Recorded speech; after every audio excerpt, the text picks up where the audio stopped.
Have you ever had a teacher who knew nothing about the subject they were teaching? I walked into my first day of AP Korean psyched for an easy A since I'd been speaking Korean my whole life. Imagine my surprise when the teacher opened his mouth and started speaking complete gibberish instead.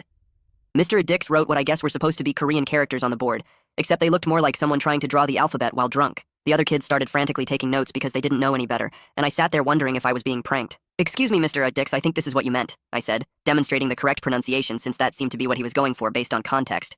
His face turned purple, and he pointed at me with his marker. "Young man, I have a master's degree from Princeton and spent 2 months in Seoul, so unless you want to fail, keep your mouth shut and learn from someone who knows what they're talking about." After class, a girl named Sophie told me that Mr. Dix had failed 3 students last year for insubordination, which was Preston Academy, my school code for making him look stupid. I told my dad about it that night, and he just laughed and said Dix was notorious for being completely incompetent, but untouchable because of his connections. He warned me to pick my battles because Dix had gotten 2 teachers fired and we needed Dad's job. So for 3 months, I watched this man teach my classmates that thank you meant goodbye, and bathroom meant library, while giving me Fs on perfect assignments. I offered to help with pronunciation, suggested real Korean textbooks, even volunteered to bring in my mom, who literally has a doctorate in Korean literature. Dix just kept giving me Fs. I'd resigned myself to failing my first class ever when the principal announced that state licensing officials would be observing classes next week for Preston Academy's accreditation renewal. Dix started panic drilling us on specific phrases he'd apparently memorized phonetically, though he still sounded like someone gargling rocks. The licensing team arrived Thursday, and I immediately recognized disaster when a small woman with sharp eyes sat in the back. Dix started his rehearsed lesson about numbers, but she interrupted him in perfect Korean with a question about his methodology. Her accent was soul perfect, and Dix's face went white as he realized she actually spoke Korean while he stood there looking like she'd asked him to perform surgery. The woman repeated what she said in Korean but in English. "I'm so excited to observe this class because I have a PhD in Korean linguistics, and so few schools offer it," she said in English, smiling while Dix started visibly sweating. He tried to respond in Korean, but just produced sounds that weren't even close to words, and the licensing woman's smile vanished as she realized he was a complete fraud. She started writing on her clipboard, and I suddenly realized that this wasn't the opportunity I'd been waiting for. This was a nightmare. Because if Preston Academy lost its accreditation because of this idiot, my dad would lose his job and we'd be screwed. As much as I wanted to watch Dix eat crap, I had to put my dad first. So that's when I stood up and said, "Doctor, Dix has been teaching us the Chagang dialect from the North Korean border region, which is so rare that most Seoul academics have never encountered it. We're incredibly fortunate to learn this endangered dialect that he discovered during his 2 months living with elderly speakers in a remote village." The licensing woman stopped writing and stared at me, and I kept going in Korean. His teaching methodology preserves authentic pronunciation that differs from standard Seoul Korean, which is why it might sound unfamiliar. I switched to English for the other students' benefit. Mr. Dix always emphasizes how this dialect was almost lost to history until he documented it. He's probably the only teacher in America who can teach it. The licensing woman's eyes went from suspicious to intrigued, and she started asking me questions in Korean about specific features of this made-up dialect. I invented linguistic rules on the spot, throwing in enough real terminology about tone shifts and consonant clusters to sound legitimate, while Dix stood there trying not to look like he was about to pass out. "This is absolutely remarkable," she finally said, making notes on her clipboard with excitement instead of suspicion. "I'll be recommending Preston Academy for a commendation for preserving endangered languages. Mr. Dix, you must publish your research on this dialect." After she left, Dix stood frozen while the other students stared at me like I'd just performed magic. The bell rang and everyone filed out except Dix and me. "What do you want?" he whispered. I smiled and pulled out my failed tests, laying them on his desk one by one. "Let me explain how this is going to work from now on." I thought I finally had the upper hand, but I had no idea who I was up against. I laid the tests out slowly, letting each one land on his desk with a soft thud, while Mr. Dix stood there looking like he might throw up. His hands were shaking so bad he had to grip the edge of his desk to steady himself, and I could see sweat beading on his forehead, even though the classroom wasn't hot. I pulled out my phone and showed him the recording app that had been running during the whole licensing visit, then put it back in my pocket without saying anything. Because honestly, his face told me everything I needed to know about how scared he was. He opened his mouth twice before any words came out, and when they finally did, his voice cracked like he was going through puberty again. He said he'd change all my grades to A's right now, immediately, whatever I wanted. Just please don't tell anyone about what really happened with the licensing lady. I told him that wasn't enough because I didn't just want my grades fixed. I wanted him to actually learn Korean, or let me help teach the class properly so the other students weren't completely screwed. Mr. Dix started stammering about how that was impossible, because if we taught together, the administration would ask questions about why a student was suddenly co-teaching an AP class. He wiped his forehead with his sleeve and offered me a different deal. Perfect scores on every single assignment for the rest of the year. No questions asked, no work required. Just automatic A's if I kept my mouth shut about the fake dialect and let him keep teaching whatever garbage he wanted. I stared at him for a long minute, while he practically held his breath waiting for my answer. The thing is, getting perfect grades without doing any work sounded pretty great when I said it out loud in my head, and I was so tired of fighting this guy every single day for months. I picked up my tests and told him we had a deal, then walked out before I could change my mind or think too hard about what I was actually agreeing to. That night I lay in bed staring at my ceiling until almost 3 in the morning because I couldn't stop thinking about what I'd just done. I'd lied to a state official to save the school's accreditation, which I guess I could justify because it protected Dad's job and kept Preston Academy from losing everything. But now I was letting Mr. Dix keep teaching complete nonsense to 20 other students who trusted him to actually know Korean, and I was getting perfect grades for staying quiet about it. I kept seeing Sophie's face from earlier when she told me about the 3 students Mr. Dix had failed last year, and I wondered if those kids had tried to speak up like I did and got crushed for it. Now I was basically on Mr. Dix's side, taking his bribe to let him keep destroying students' education in Korean.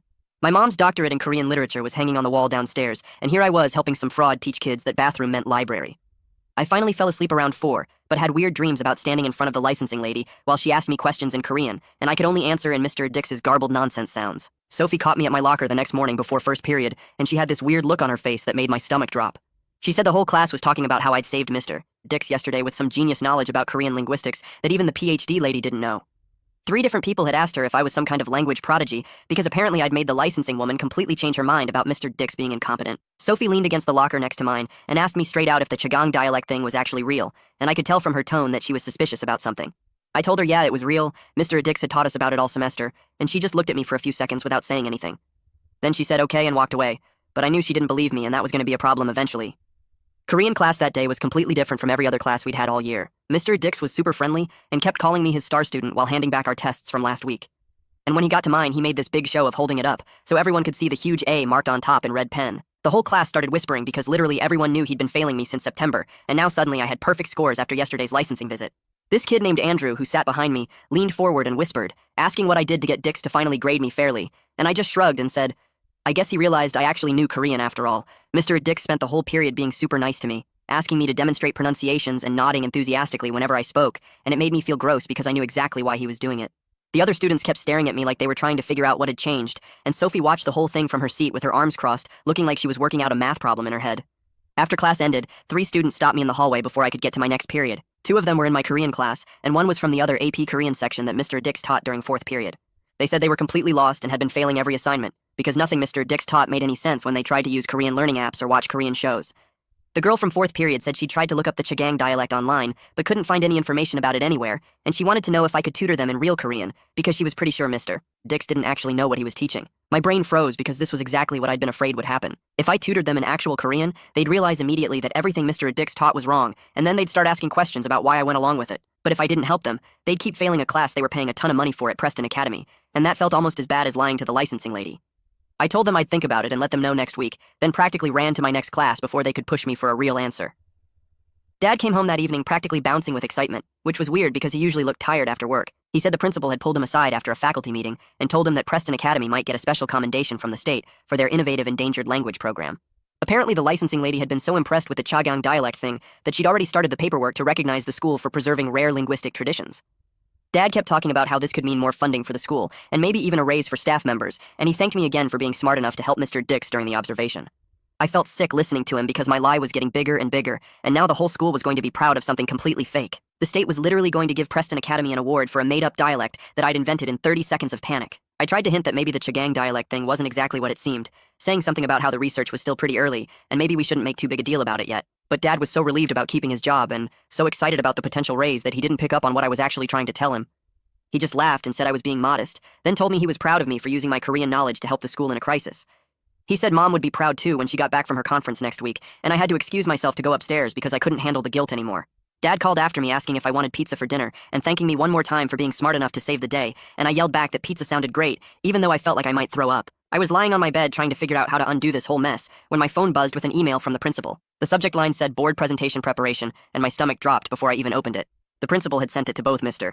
Dix and me, asking us to prepare a presentation about the Chagang dialect for the next school board meeting in 2 weeks. He wanted us to explain the dialect's unique features, Mr. Dix's research methodology, and how this program could be expanded to include other endangered languages. He said the board members were very excited to hear about this innovative program, and that we should plan for a 30-minute presentation with time for questions afterward. I read the email 3 times and felt worse each time, because I had absolutely no idea how to keep this lie going in front of a room full of board members who would definitely ask detailed questions.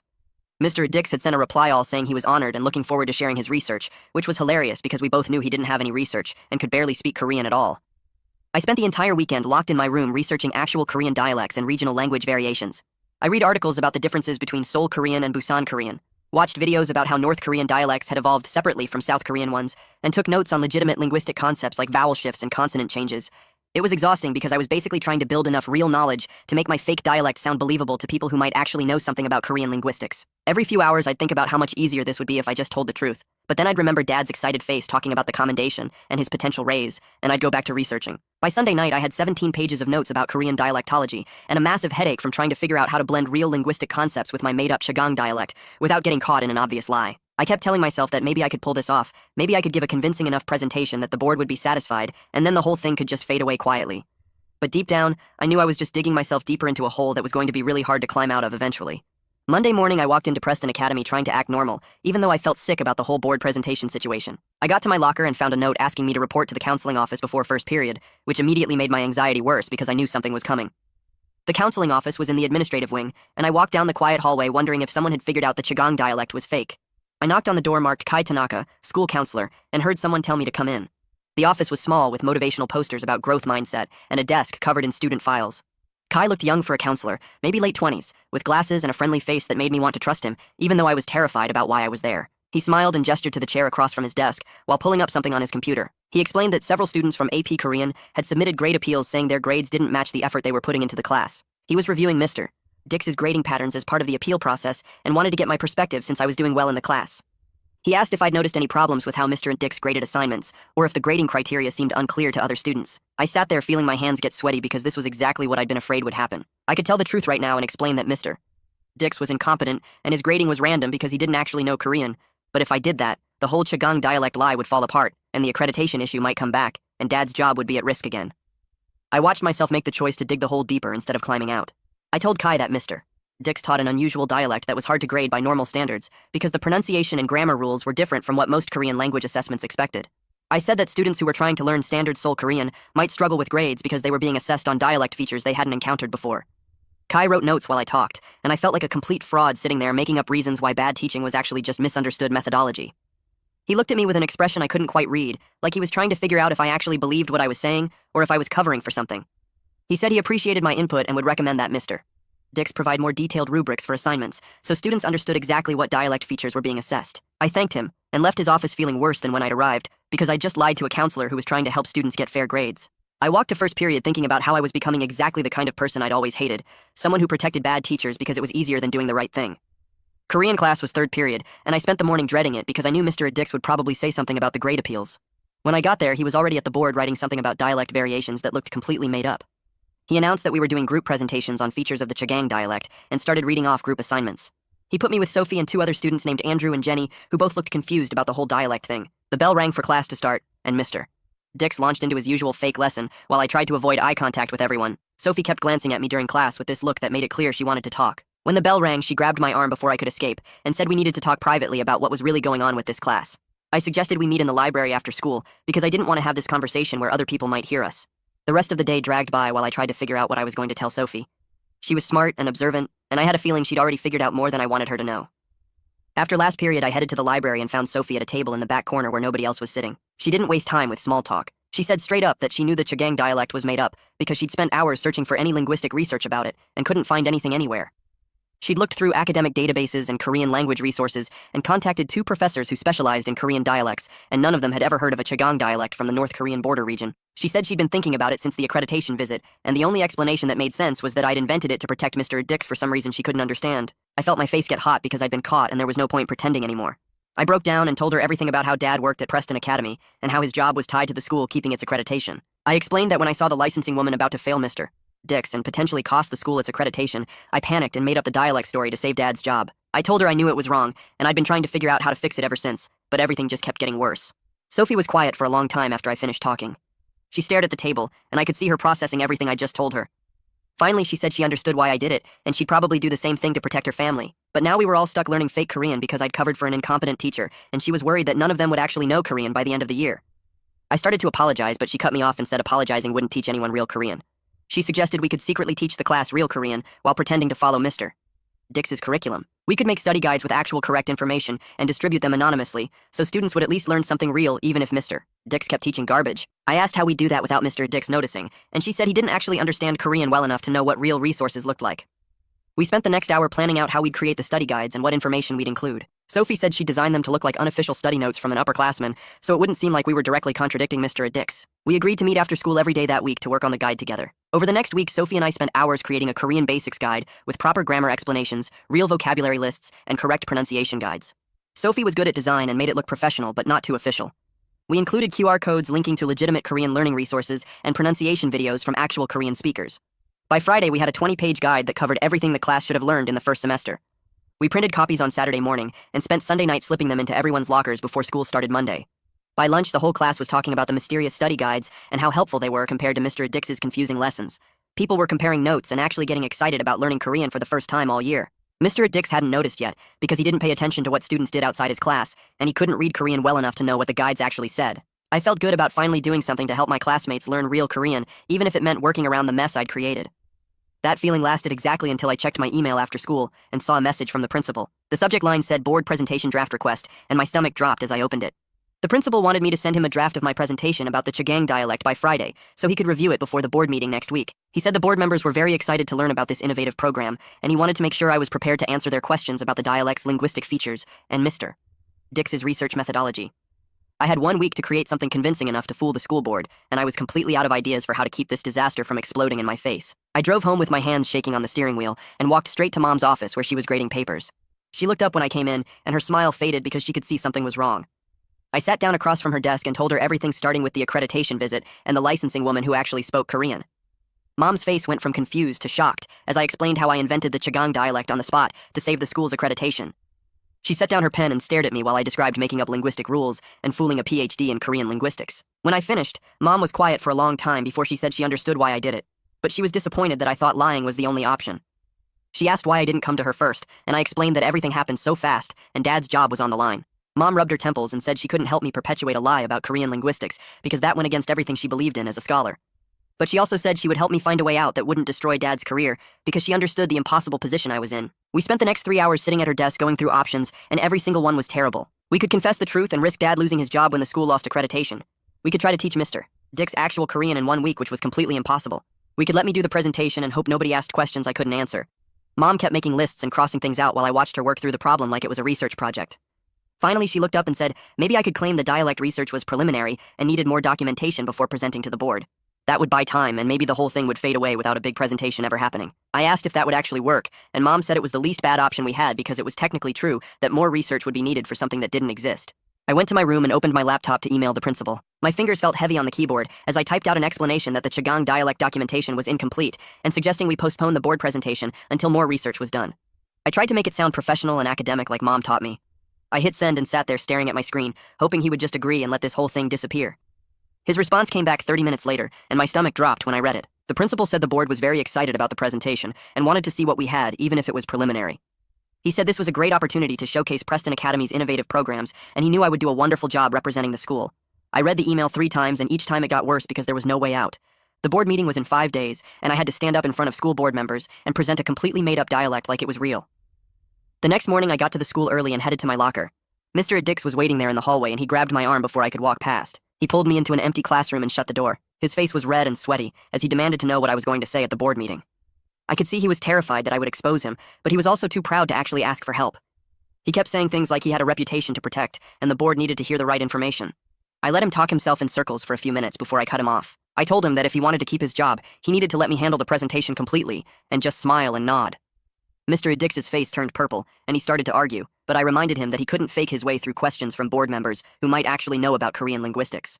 He stood there breathing hard, and I could see him calculating whether his pride was worth losing everything. Finally, he agreed, but said, I better not make him look stupid. I almost laughed because he'd been making himself look stupid for months without my help. I walked out of that classroom and almost ran into Micah from the school newspaper. He was standing in the hallway with his notebook, and he said he'd been looking for me. Micah explained that he was writing a story about Preston Academy's unique language programs for the next issue. He wanted to interview me about the Chagang dialect and Mr. Dix's teaching methods. My chest got tight as I realized the lie was about to go public in the school newspaper where everyone would read it.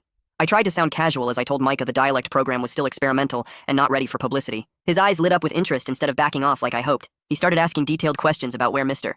Dix learned this rare dialect and why there was no published research about it anywhere. I gave vague answers about remote villages and ongoing documentation, but Micah kept pushing.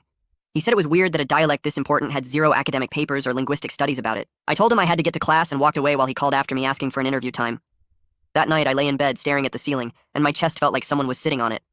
I couldn't breathe right, and my heart was racing, so fast I thought something was wrong with me. The whole thing was spiraling out of control in ways I never imagined. The lie that was supposed to save Dad's job for one afternoon was becoming a giant story that could expose everything and make it even worse. The board presentation, the newspaper article, Mr. Dix freaking out. Students asking questions I couldn't answer. I grabbed my pillow and pressed it against my face, trying to calm down, but the panic kept building. Every time I closed my eyes, I saw the board meeting going wrong, and Dad losing his job anyway, except now it would be because his son was a liar who created a fake dialect. I must have made some noise because Dad knocked on my door and came in. He sat on the edge of my bed and asked what was really going on with the Korean class situation. I looked at his concerned face, and suddenly I couldn't keep lying to him anymore. I told him everything, starting with the accreditation visit and ending with Micah's investigation and the upcoming board presentation. Dad listened without interrupting while I explained how I invented the Chagang dialect to save his job, and now it had turned into this massive thing I couldn't control. When I finished, Dad was quiet for a long time, just sitting there processing what I'd told him. Dad finally looked up at me and said he got why I did it, but lying to the school board wasn't the answer. He told me we needed to figure out how to fix this mess without me making up more fake information in front of important people. I felt relieved that he wasn't super mad, but also worried because I had no idea how to undo what I'd done. Dad said he'd talk to his boss Judah the next day and see if they could handle the board presentation without me having to get up there and lie more. I barely slept that night thinking about all the ways this could go wrong. The next afternoon, Dad came home looking stressed and told me Judah wanted to meet with everyone involved. Dad had explained to Judah that there might be some confusion about what the Korean program was actually teaching, and Judah got really concerned. He kept asking Dad if the dialect thing was real or not, and Dad had to dance around the question without actually lying. Judah said the board presentation had to be totally accurate because Preston Academy's reputation was riding on this, and they couldn't afford to look stupid in front of board members. Dad told me Judah scheduled a big review meeting for Thursday with me, Dad, Mr. Dix, and the principal to go over all the presentation materials before the board meeting. That gave me 3 days to figure out how to handle this without everything exploding in my face. I spent Tuesday and Wednesday working with Mom to create a presentation that wouldn't be a complete lie. Mom was still disappointed in me for making up the whole dialect, but she understood I was trying to protect Dad's job. We focused the slides on regional differences in Korean language and talked about ongoing research into language variations without mentioning the Chagang dialect specifically. Mom helped me write stuff that was technically true, but vague enough that it wouldn't be an obvious lie. We used phrases like exploring linguistic diversity and documenting regional speech patterns that sounded smart but didn't actually claim anything specific. By Wednesday night, I had a presentation that might work if Mr. Dix didn't mess it up by adding his own fake details. Thursday afternoon, we all gathered in the principal's conference room, and I could feel the tension as soon as I walked in. The principal sat at the head of the table looking serious while Mr. Dix kept fidgeting with his papers. Dad sat next to me looking uncomfortable, and Judah had his laptop open taking notes on everything. I started going through the presentation slides explaining the regional variation approach, and the principal seemed okay with it at first. Then Mr. Dix jumped in and started adding details about his research trips to remote villages and specific elders he'd interviewed. I watched the principal's face change from interested to suspicious as Mr. Dix kept talking. He was making up names of villages and describing conversations that obviously never happened. The principal interrupted him and asked where his research notes were and if he had any documentation of these interviews. Mr. Dix got flustered and said the notes were at home, but he could bring them in later. I could see the principal starting to doubt the whole program, and I knew we were in trouble. Right then, Kai knocked on the door and asked if he could join the meeting. The principal waved him in, and Kai sat down looking uncomfortable. He said he needed to bring up something important about the Korean program before we presented anything to the board. Kai explained that over the past few weeks, he'd gotten multiple complaints from students who were failing Korean, even though they could prove they knew the material. He said several students had shown him perfect work that got marked as failures, and he was concerned about the grading system. Kai suggested we do an independent check of the program's teaching methods before putting it in front of the board, because something wasn't adding up. My chest got tight because I knew those complaints were probably about me and other students who actually spoke Korean. Mr. Dix's face went red and he started sweating again. Mr. Dix jumped in trying to defend himself by saying the dialect differences made normal grading really hard. He claimed that students who learned standard Korean elsewhere would naturally struggle with the Chagang dialect, and that's why their grades seemed low. He kept talking faster and faster, making excuses about how you can't use regular tests for such a special program. The principal held up his hand to stop Mr. Dix and said he'd heard enough. He told everyone that the board presentation was postponed until a proper review of the Korean program could be done. He wanted an outside expert to come in and check the teaching methods and curriculum before Preston Academy presented anything publicly. Mr. Dix looked like he might pass out, but he couldn't argue without admitting he was a fraud. Judah said he'd work on finding a qualified reviewer, and the meeting ended with everyone looking tense. I walked out of that conference room feeling two different things at once. Part of me was super relieved because I didn't have to stand in front of the school board and lie anymore. The presentation was postponed, and maybe the whole fake dialect thing would just fade away without me having to keep building on the lie. But the other part of me was scared because now there was going to be a full review of Mr. Dix's teaching. A real expert would come in and figure out pretty fast that he didn't know Korean and that I'd made up the dialect story. I had no idea what would happen when everything came out, but I knew it wasn't going to be good. Dad squeezed my shoulder as we walked to the parking lot and told me we'd figure it out together. That helped a little, but I still felt sick about what was coming. Friday morning, I got to the school and saw the new issue of the student newspaper sitting in stacks by the entrance. The front page headline read, "Questions Surround New Korean Dialect Program," and my stomach dropped. I grabbed a copy and read Micah's article during first period. He'd actually written something pretty fair that didn't directly call anyone a liar, but definitely raised concerns. The article talked about how Preston Academy was claiming to teach a rare dialect, but there was zero published research about it anywhere. Micah interviewed the licensing woman who'd visited, and she said the program seemed interesting but needed more documentation. He quoted Kai saying student complaints had triggered a program review. The article ended by suggesting the school should bring in outside language experts to check if the program was actually teaching what it claimed. I felt relieved that Micah hadn't totally destroyed us, but worried that the article would make everything worse. By Monday, the article had gotten attention from someone I didn't expect. The principal forwarded me an email from Alec Humphrey, who was on Preston Academy's board. The email said Alec taught linguistics at a college nearby, and he'd read the newspaper article with interest. He wrote that he had expertise in language education and would be happy to conduct the program review himself since he was already connected to the school. Alec said he could start observations next week and have a report ready before the next board meeting. The principal's forwarded message said this was perfect timing, and he'd already accepted Alec's offer. I read the email 3 times, feeling my chest get tighter each time. A real linguist with actual expertise was going to review Mr. Dix's teaching, and there was no way this ended well for anyone. I spent Tuesday night staring at my ceiling, trying to figure out what to do about Mr. Dix. The email from Alec sat in my inbox like a ticking bomb, and I kept checking my phone every few minutes, hoping it would somehow disappear. Wednesday morning, I got to the school early and found Mr.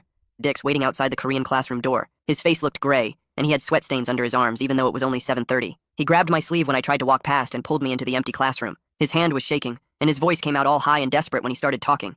He told me that Alec was coming to observe on Friday, and he needed my help learning enough Korean to get through the class without looking like a complete fraud. I stood there watching him practically beg me to save his career again, and part of me wanted to laugh because this was the same guy who'd been failing me for months, just for being right. But then I thought about Dad losing his job if the whole Korean program collapsed, and I felt trapped between wanting justice and needing to protect my family. Mr. Dix kept talking faster and faster, saying he'd give me straight A's for the rest of the year and write me a recommendation letter for college if I'd just tutor him in basic Korean phrases. I looked at his desperate face and realized he actually thought I'd help him keep lying instead of fixing the real problem. I told him I'd tutor him, but only if he went to the principal and admitted that his credentials needed updating and he needed additional training. His face went from hopeful to angry in about 2 seconds, and he stepped back from me like I'd slapped him. Then he said there was no way he was admitting to anyone that he needed help, because that would make him look incompetent and ruin his reputation. I almost laughed because his reputation was already garbage, but I kept my mouth shut and waited to see what he'd do next. Mr. Dix started pacing around the classroom, running his hands through his hair and muttering about how ungrateful I was after he'd given me those A's on my tests. I reminded him that those were my grades in the first place before he started failing me for no reason, and he just waved his hand like that didn't matter anymore. He told me I didn't understand how things worked at Preston, and that admitting weakness was career death, especially for someone in his position. I asked him what position that was exactly, since he couldn't actually teach Korean and everyone knew it. His face turned purple, and he pointed at the door and told me to get out of his classroom before he changed his mind about those A's. I grabbed my bag and walked out, feeling weirdly calm about the whole thing because at least now I knew exactly where we stood. Sophie found me at lunch sitting alone in the corner of the cafeteria, trying to eat a sandwich that tasted like cardboard. She slid into the seat across from me and put her phone face down on the table, which meant she had something serious to talk about. She said that she and 4 other students from Korean class had been talking, and they wanted to write a letter to Alec explaining what had really been happening all semester. My stomach dropped because I knew that letter would blow everything up, including Dad's job security if the school decided to blame him somehow for not reporting Mr. Dix earlier. Sophie could see my face changing, and she quickly said that's why she was asking my permission first, because she knew my dad worked here, and she didn't want to make things worse for my family. I stared at my sandwich and tried to figure out what to say, because part of me wanted those students to expose Mr. Dix for the fraud he was, but another part of me was scared about what would happen next. Sophie waited patiently while I thought, picking at her salad and not pushing me to answer faster than I could think. I finally told her to hold off on the letter until after Alec did his initial review of the class. I explained that if Alec was any good at his job, he'd figure out the problems on his own without students having to risk retaliation from Mr. Dix. Sophie nodded slowly and said that made sense, but she wanted me to know the letter was ready to send if Alec didn't see what was obvious to everyone taking the class. I thanked her for checking with me first, and she squeezed my hand across the table before getting up to join her other friends. I sat there for the rest of lunch period feeling grateful that at least some people at this school understood what loyalty meant. Friday arrived way too fast, and I walked into Korean class knowing that Alec would be sitting in the back watching everything. He was already there when I got to my seat, a thin guy in his 40s with glasses and a notebook that he kept writing in even before class started. Mr. Dix looked like he might throw up as he stood at the front of the room trying to organize his lesson materials with shaking hands. The class started, and Mr. Dix launched into his usual routine of teaching completely wrong Korean while Alec's pen moved across his notebook page. I watched Alec's face get more and more concerned as Mr. Dix butchered basic pronunciation and wrote incorrect characters on the board. Alex stopped writing at one point and just stared at Mr. Dix with this expression like he couldn't believe what he was seeing. When Mr. Dix asked me to demonstrate a phrase, I did it correctly, and Alex's eyes moved from me to Mr. Dix and back again, and I could see him putting together that something was seriously wrong with this picture. The class ended, and Alec thanked Mr. Dix politely before walking out, but his face told me everything I needed to know about what he thought of the teaching he'd just witnessed. Monday's observation was even worse because Mr. Dix was so nervous that he completely forgot the phrases he'd memorized and just started making up sounds that weren't even close to Korean. Alec's face went from concerned to almost angry, and he wrote so much in his notebook that I thought he might run out of pages. After class ended and the other students filed out, Alec asked if I could stay behind for a few minutes because he wanted to talk to me privately. My heart started racing because I knew this was the moment where everything would either get fixed or completely fall apart. Alec waited until Mr. Dix left the room before turning to me with a serious expression. He said he'd noticed during both observations that I was fluent in Korean while the teacher clearly wasn't, and he wanted to understand what was happening in this class. I sat there looking at this guy who had the power to destroy Mr. Dix and possibly hurt Dad's job, and I had to decide right then whether to keep lying or tell the truth. Something about Alec's face made me think he actually cared about fixing things the right way, not just punishing people or making himself look good. I took a deep breath and told him everything, starting with my first day when I realized Mr. Dix was teaching complete garbage. I explained about the failed tests and the threats and how Dad warned me that Mr. Dix was protected by connections. I told him about the accreditation visit and how I invented the Chigang dialect to save the school from losing everything. I explained about my dad's job and why I felt trapped between doing the right thing and protecting my family. Alec listened to the whole story without interrupting, just nodding occasionally and writing notes in his book. When I finished talking, my hands were shaking and I felt exhausted from finally saying out loud what had been eating at me for months. Alec was quiet for a minute, then he said he appreciated my honesty and understood why I'd made the choices I made. He said the situation I'd been put in wasn't fair to me or the other students, and it was a serious problem that needed to be fixed properly. I asked him what he meant by properly, and he said he'd have to think about the best way to handle it that protected students while addressing the teaching issues. Alec called me into his office on Wednesday after school, and I sat in the chair across from his desk feeling nervous about what he'd decided. He said he was going to recommend that Preston bring in a qualified Korean teacher to either replace Mr.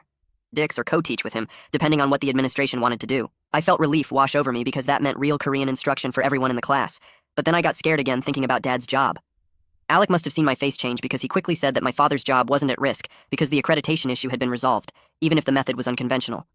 He explained that the school's accreditation was solid now, and bringing in a qualified instructor was just about improving the program, not about punishing anyone. I asked him what would happen to Mr.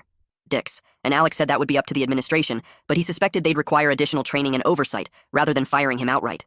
He said schools rarely fired teachers with tenure, unless they did something really terrible, and being incompetent usually just meant getting extra supervision. I left his office feeling better than I had in weeks, because finally someone with actual power was taking the problem seriously and trying to fix it the right way. The principal called a meeting the following Monday with Mr. Dix, and I heard about it from Sophie, whose mom worked in the main office. She said Mr. Dix came out of the principal's office looking pale and angry, and he'd apparently been told that based on Alec's review, he'd be required to co-teach with a qualified instructor and complete additional training. Sophie said her mom heard Mr. Dix arguing that he didn't need help, and his methods were just misunderstood, but the principal shut him down and said it wasn't optional. I felt a weird mix of satisfaction and guilt, because I'd helped make this happen, but I'd also lied to get here. That afternoon, the principal sent an email to all Korean class students saying that Preston was excited to announce an enhancement to the program with the addition of a co-teacher who would bring fresh perspectives and expertise. The email made it sound like this was some great opportunity instead of an emergency fix for a disaster, but I guess that's how schools handle these things. Sophie texted me a bunch of celebration emojis and said maybe we'd actually learn real Korean now instead of whatever garbage Mr. Dix had been teaching us. 2 weeks later, I walked into Korean class and saw a young woman standing at the front of the room next to Mr. Dix. She had short black hair and wore jeans and a Preston hoodie, and she smiled at everyone as we came in and sat down. Mr. Dix introduced her as Autumn Watkins, the new co-teacher for the Korean program, and his voice sounded flat and defeated when he said it. Autumn started talking, and her energy completely changed the whole room, like someone had opened windows in a stuffy house. She told us she'd been teaching Korean at a community college nearby and was excited to work with high school students who were interested in the language.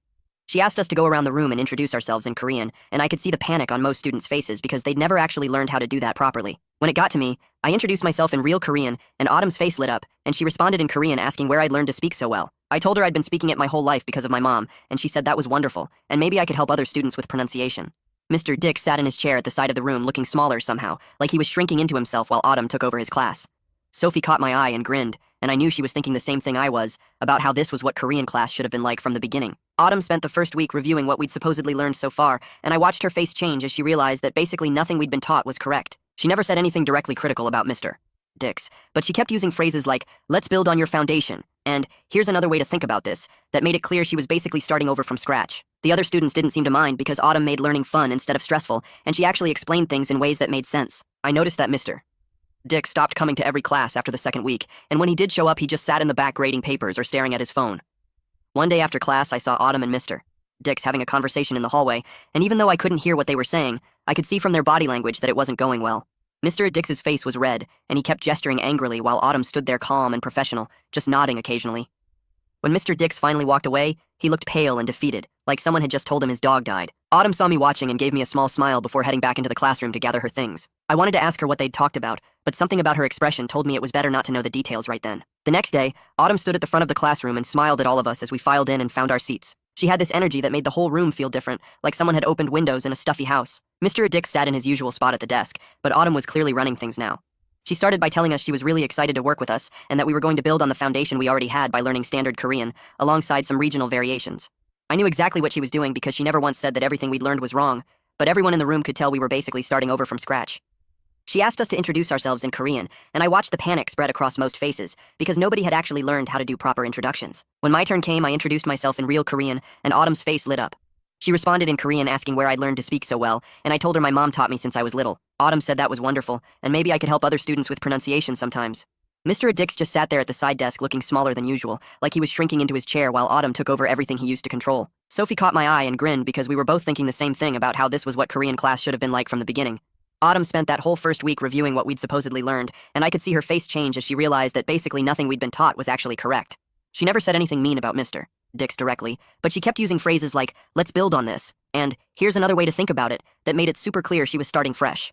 The other students didn't seem to mind at all because Autumn made learning fun instead of stressful, and she actually explained things in ways that made sense instead of just marking us wrong. By the second week, Mr. Dix stopped showing up to every single class, and when he did come, he just sat in the back grading papers or staring at his phone. Sophie leaned over during one of Autumn's lessons and whispered that this was the most educational Korean class had been all year. A couple other students actually laughed quietly with relief when Autumn corrected something Mr. Dix had taught us completely wrong. 3 weeks into the new arrangement, Kai called me down to his office during study hall.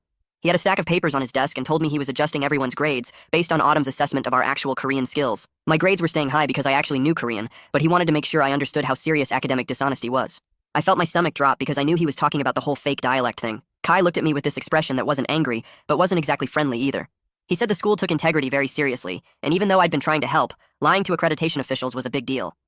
I told him I knew I'd made a mistake by lying about the dialect, and I was really sorry for making everything so complicated. Kai's face softened a little, and he said he got that I was trying to protect my family. But next time, I needed to trust that adults could handle problems without students having to fix them. He told me to think about what I'd learned from this whole situation and how I could make better choices going forward. I left his office feeling weird because part of me was relieved I wasn't in worse trouble, but another part felt bad about disappointing him. 2 days later, the board meeting finally happened, and Dad told me about it that night at dinner. Alec had presented his whole review to the board and recommended the co-teaching model along with more oversight for all the language programs at Preston. Dad said Alec mentioned that student advocacy had helped identify weaknesses in the program, and I felt this little surge of pride that something good had come from the whole mess. The board approved all of Alec's recommendations and even thanked him for his thorough review.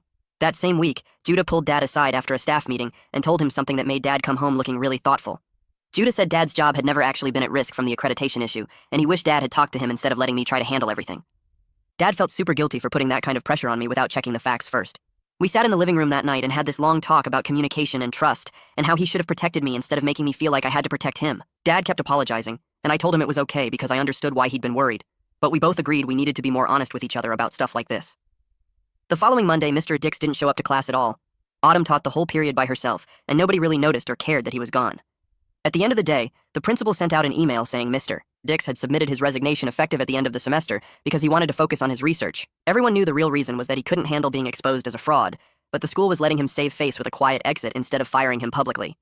Sophie said her mom heard from another parent that Mr. Dix was already looking for jobs at other schools in different states. After class one day, Autumn asked me to stay behind for a minute. She said she'd been really impressed with my Korean skills and wondered if I'd be interested in being her teaching assistant for the rest of the year. She wanted me to help other students catch up on everything they'd missed under Mr. Dix. I said yes immediately because it felt really good to finally use my Korean to actually help people instead of covering up problems. Autumn gave me a schedule of students who needed extra help, and I started meeting with small groups during lunch and after school. Sophie was in one of my tutoring groups, and we started hanging out more outside of Korean class stuff. One day we were walking to the parking lot after a study session, and she told me she'd been thinking about studying education policy in college. She said she wanted to fix the systems that protect bad teachers and let them hurt students. I told her she'd be amazing at that because she actually cared about making things better instead of just complaining. Sophie smiled and said this whole experience had shown her that one person speaking up could actually change things, even if it took a while. The next week, Micah from the school newspaper caught me at my locker and asked if he could interview me for a follow-up article. He'd written the first piece about questions surrounding the Korean program, and now he wanted to write about how student advocacy had led to real improvements. I agreed to talk to him, and we met in the library after school. Micah asked me about what I'd learned from the whole situation, and I was honest about making mistakes but also learning from them. I told him about how I'd lied to protect my dad's job, but then realized I was just making things worse by letting Mr. Dix keep teaching wrong information. Micah wrote everything down and asked really good questions about what I'd do differently if I could go back. When the article came out the following week, it actually made me sound thoughtful instead of stupid. Micah had written about how sometimes doing the right thing means admitting when you've messed up and working to fix it, instead of just covering it up. A bunch of students told me they liked the article and thought it was cool that I'd been honest about my mistakes, instead of trying to act like I'd been right all along. A few weeks later, Mom started meeting with Autumn after school to help develop a better Korean curriculum that would actually teach students real language skills. I'd walk past the classroom sometimes and see them spreading textbooks across the table, writing notes about different regional dialects and how to present linguistic diversity without making up fake border regions. One afternoon, I stopped by to grab my backpack and caught them both laughing about something, and when I asked what was funny, Mom said they were discussing the Chagang dialect situation. Autumn told me that while my creativity was definitely impressive, my judgment could use some work, and Mom agreed, but said at least I'd learned an important lesson about the consequences of lying, even when you think you're helping. The semester finally ended in December, and I got my final grade in Korean, which was an A just like I'd expected at the beginning of the year, except now it actually meant something, because I'd earned it by helping my classmates learn real Korean instead of just coasting on skills I already had. 3 students came up to me on the last day of class and told me they were planning to continue studying Korean in college because autumn had made it so interesting and they wanted to keep learning. Sophie said she was thinking about spending a semester in Seoul during college, and 2 other kids said they'd been watching Korean shows without subtitles and could actually understand some of what was happening now. That same week, Dad came home from work looking really happy and told us that Judah had promoted him to a senior administrative position because he appreciated how Dad had handled the difficult situation with integrity once he understood what was really happening. Dad pulled me aside later that night and said he was proud of me for eventually doing the right thing, even though I'd taken a messy path to get there.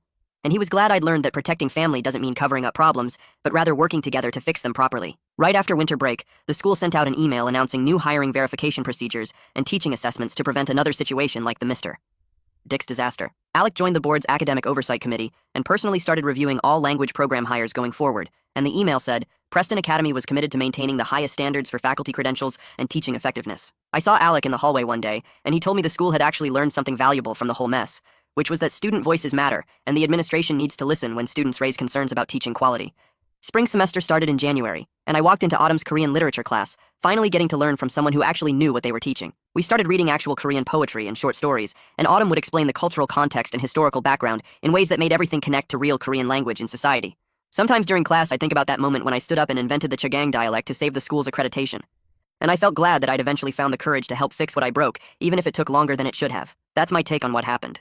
I know a lot of you will see it differently, and that is the best part. Leave your thoughts in the comments because I will be reading through them. Let's see how many different opinions show up this time.